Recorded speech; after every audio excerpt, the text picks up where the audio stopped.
Hey, so you guys helped me out quite a bit. Before we start, you know the drill. Make sure you like, make sure you subscribe, make sure you tell a friend. Let's grow this little family.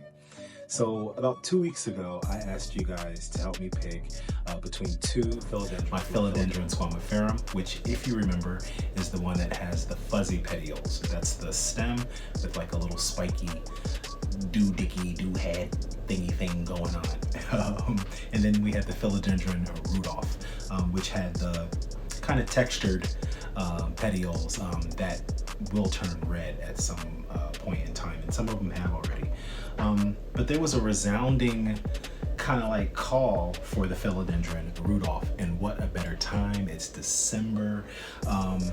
This is the one you guys picked, the Philodendron Rudolph.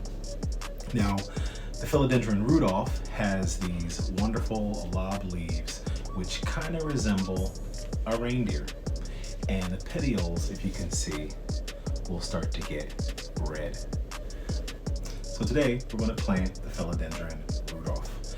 I'm doing things a little different today. As you see here, I have orchid bark, some perlite, some organic soil, and that soil has some things going on in it. There's some lava rocks in there, but I'm going to add coco coir today because I do like the drainage of the coco coir, and it actually makes the mixture not so heavy.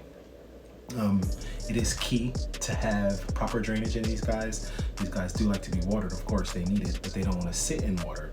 And the perlite, the orchid bark, the lava rocks will help for it to drain and not sit in water. As you see, I already have a pot here. If you guys remember, I had my agave potatorum in here, and it was big when I got it, but it slowly started to get smaller. So now I just have the middle part of it. The bigger leaves did rot. It's the thing with succulents. When I get them home, I'm not really good at them. Good at making them thrive, but at work, they thrive for me. So, give you a couple facts. Philodendrons are native to South America, but now they can be found all over the world. I don't think that this guy is necessarily rare. This is also called the green beauty, so that's another name for it, but the scientific name, interestingly enough, is Philodendron Rudolph. Okay, so I'm just going to put this guy to the side for a second. As I said, hey Dan, we're going to mix the coco coir. I have a large husk coco coir here, and I always make the mistake of putting too much in it.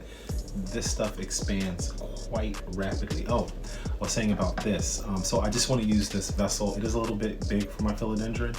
I'm going to use it anyway because I have a hard head. We're going to put a little bit of water in there. Coco coir will take the water quite easily. It was on the warm side when I started setting up, but that was a while ago, and it is just lukewarm.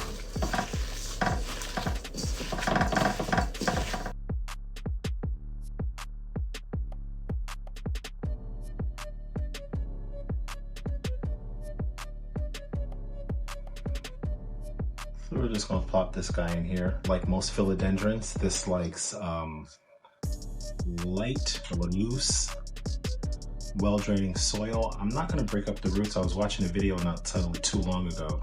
The guy whose video it was, he said that he no longer breaks his roots, and he's found much more success with that. So we're not going to break up those roots.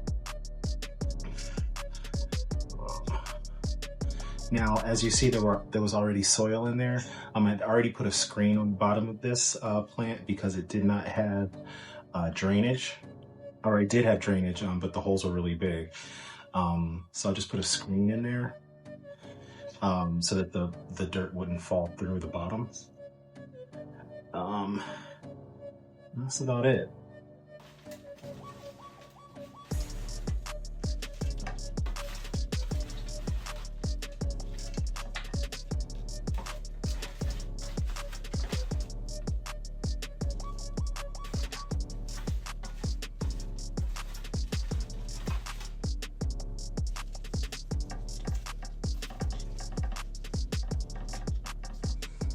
I always think I'm making all this dirt and I don't make enough.